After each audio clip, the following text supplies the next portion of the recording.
Right now, while you're watching this video, Spain's economy is teetering on the edge of a catastrophic collapse that could make Greece's financial meltdown look like a minor hiccup.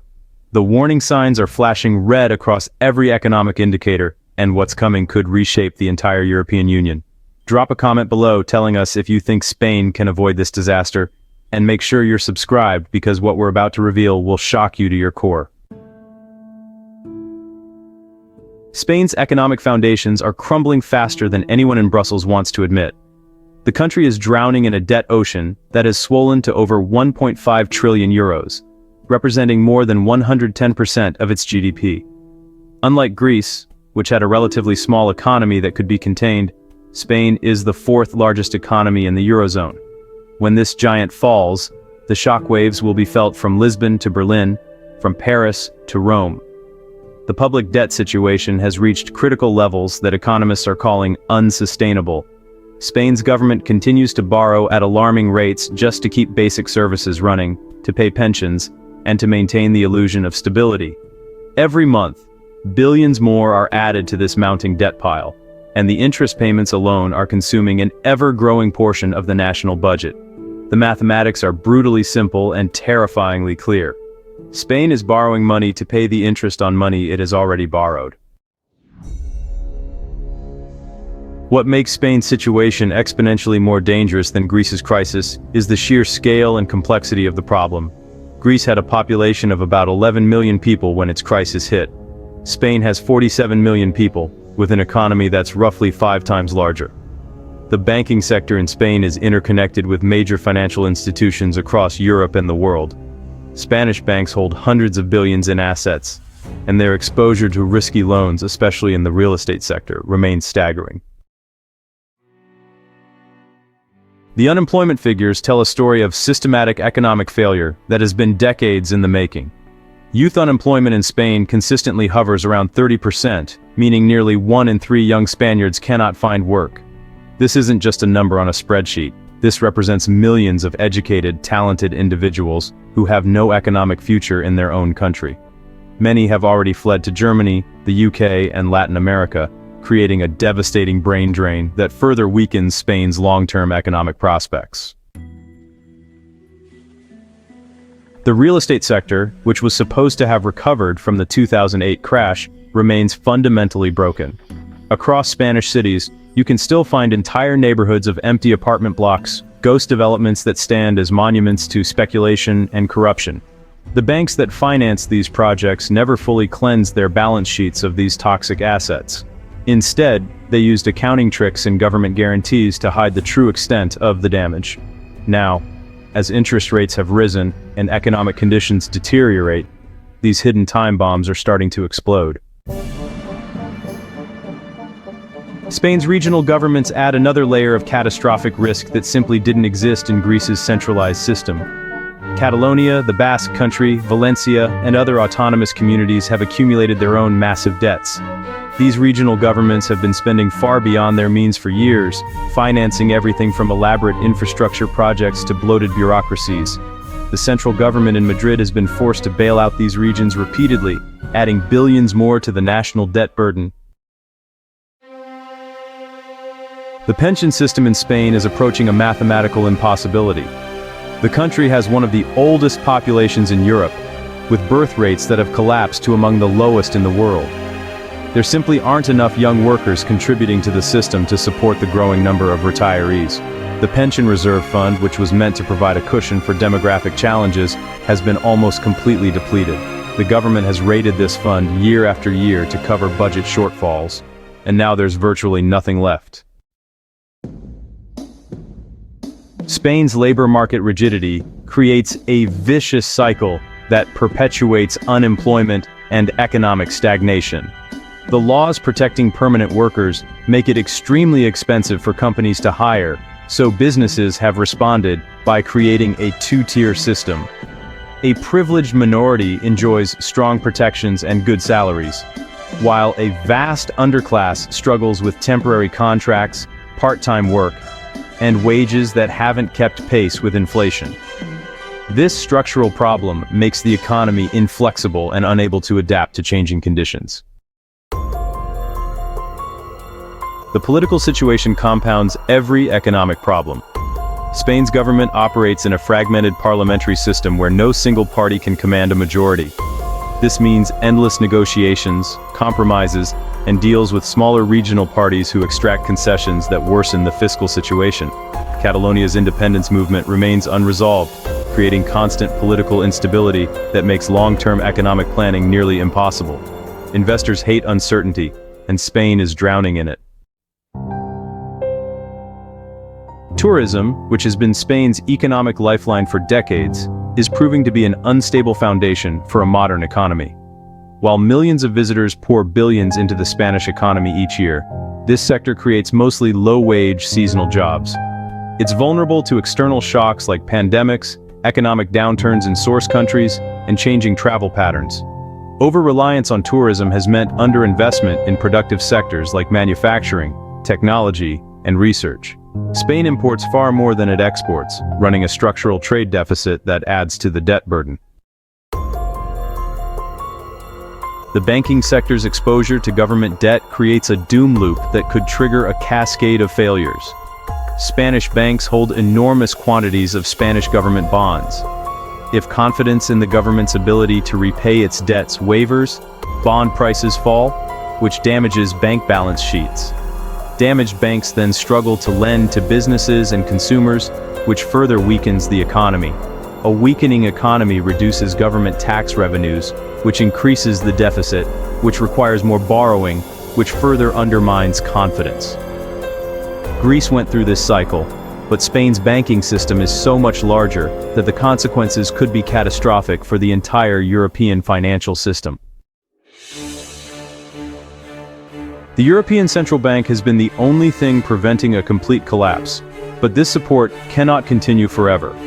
For years, the ECB has been buying Spanish government bonds, keeping interest rates artificially low, and providing unlimited liquidity to Spanish banks. This monetary life support has allowed Spain to avoid making the painful structural reforms that could actually fix its economy. But political winds are shifting in Europe. Germany and the Netherlands are increasingly resistant to indefinitely subsidizing southern European countries. When the ECB finally steps back, Spain will have to face the bond markets alone, and the interest rates demanded by investors could quickly become unpayable. Energy dependence adds another critical vulnerability that Greece didn't face to the same degree. Spain imports the vast majority of its energy, making it extremely vulnerable to price shocks in global markets. The transition to renewable energy, while necessary for climate goals, requires massive upfront investments that Spain cannot afford. Every spike in energy prices acts like a tax on the entire economy, reducing competitiveness and increasing the cost of living for ordinary citizens who are already struggling. The informal economy in Spain is massive, potentially representing 20% or more of all economic activity. Billions in taxes go uncollected every year because so much business is conducted off the books. This creates a vicious cycle where high tax rates drive more activity underground, which reduces government revenues, which forces tax rates even higher, which in turn drives more activity underground. Corruption scandals involving major political parties have destroyed public trust and made tax compliance feel optional for many citizens and businesses. Small and medium businesses, which should be the backbone of any healthy economy, are being crushed by a combination of high taxes, excessive regulations, and lack of credit access. Spanish banks prefer to lend to large corporations or to invest in government bonds rather than taking risks on small businesses. This starves the economy of entrepreneurship and innovation. Young Spaniards with business ideas often find it easier to start companies in other countries where the regulatory environment is more favorable and capital is more available. The education system, despite producing graduates with strong theoretical knowledge, fails to equip young people with the practical skills that employers need. There's a fundamental mismatch between what universities teach and what the economy requires. This contributes to the paradox of high youth unemployment coexisting with skill shortages in certain sectors. Companies complain they cannot find qualified workers, while graduates complain they cannot find jobs. This disconnect reflects deeper problems with economic planning and coordination. Infrastructure, once a source of pride, has become, well, a symbol of waste and misallocation. Spain built high-speed rail lines to cities that really didn't need them, airports that barely see any flights, and highways that carry hardly any traffic at all. These projects were driven more by political considerations and, honestly, corruption, rather than sound economic logic. Now the country is saddled with the maintenance costs for infrastructure that generates little economic value, while, more productive investments were just neglected. The comparison to Greece becomes even more alarming when you consider the timeline here. Greece's crisis unfolded over several years, giving European institutions time to develop response mechanisms and bailout packages. But Spain's crisis, when it fully erupts, could happen much faster because of the sheer size and interconnectedness of its economy. The mechanisms that were used to contain Greece, including those massive loans from the European Stability Mechanism, might prove totally inadequate for Spain. The European Union simply doesn't have the financial resources to bail out an economy as large as Spain's without, triggering its own existential crisis. The social fabric of Spain is fraying under the pressure of economic decline. Inequality has widened dramatically, with wealth concentrating among a small elite, while the middle class just keeps shrinking.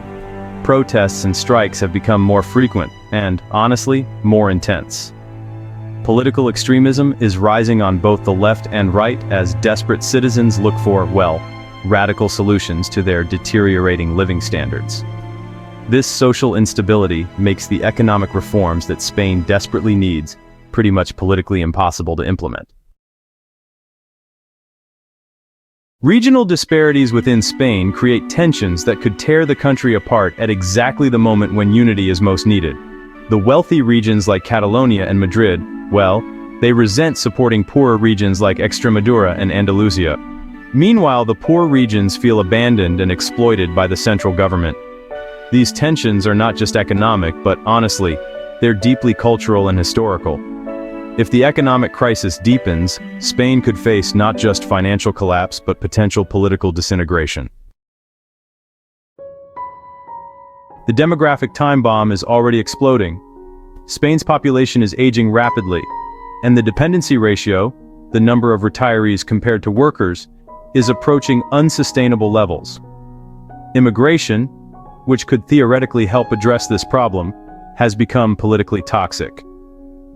The country really needs young workers to support its social systems, but political forces are making it harder for immigrants to come and integrate. This demographic reality means that even if Spain implements perfect economic policies today, the structural problems will continue worsening for decades. Corporate debt in Spain has reached levels that rival government debt as a source of systemic risk. Spanish companies binged on cheap credit during the years of low interest rates, and now, many are struggling to service these debts as borrowing costs have risen. Zombie companies, businesses that earn just enough to pay interest but not to invest or grow, are proliferating across the economy.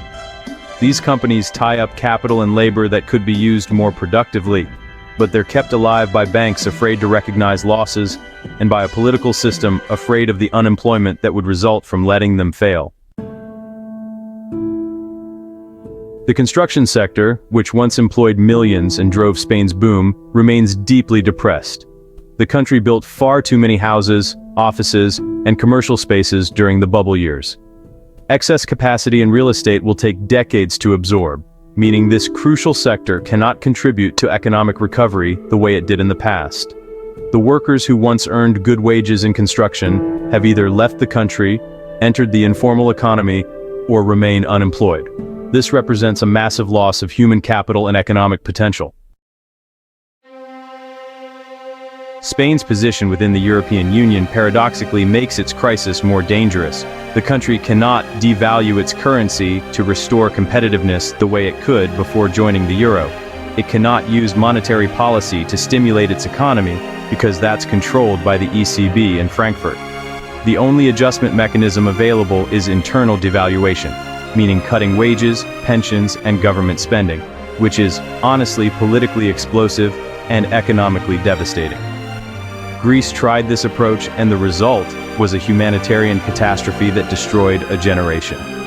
Spain faces the same choice, but on a much larger scale.